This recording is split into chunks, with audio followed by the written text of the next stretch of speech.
While the metric scheme of Blake's The Lamb and The Tyger is basically the same, the 6-7 trochee, its rhythmic application varies strongly between the poems. The Lamb sometimes breaks the line into two rhythmic pieces composed of stressed-unstressed syllables. For example, if "Little Lamb I'll Tell Thee" was to be read in the same rhythm as "For He Calls Himself a Lamb," it would need an additional unstressed syllable between "lamb" and "I'll tell."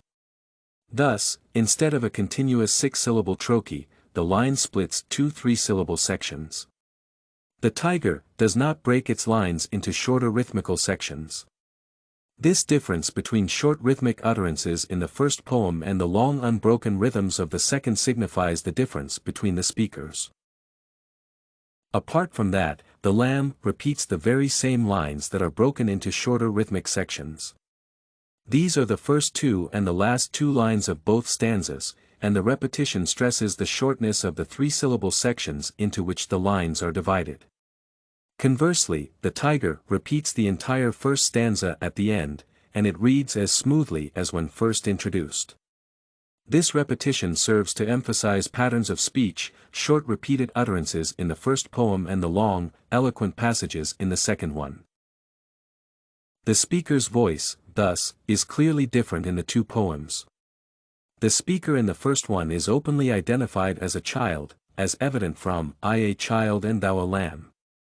In contrast, the more complex and rhythmically solid speech patterns of The Tyger reflect an adult speaker.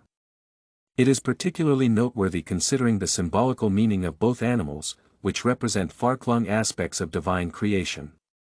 In The Lamb, the first stanza poses a question, and the second one answers it, suggesting that the titular lamb is such a simple creature that even a child can describe its essence accurately.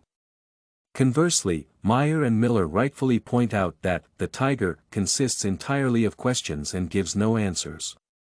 The poems highlight the variety of creation, encompassing a simple manifestation of sweet innocence understandable for a child and the epitome of primordial dread so complex that even an adult can ponder its nature endlessly. StudyCorgi.com has everything you need for successful studies. Writing tools, informative articles, and essay samples. Come check it out.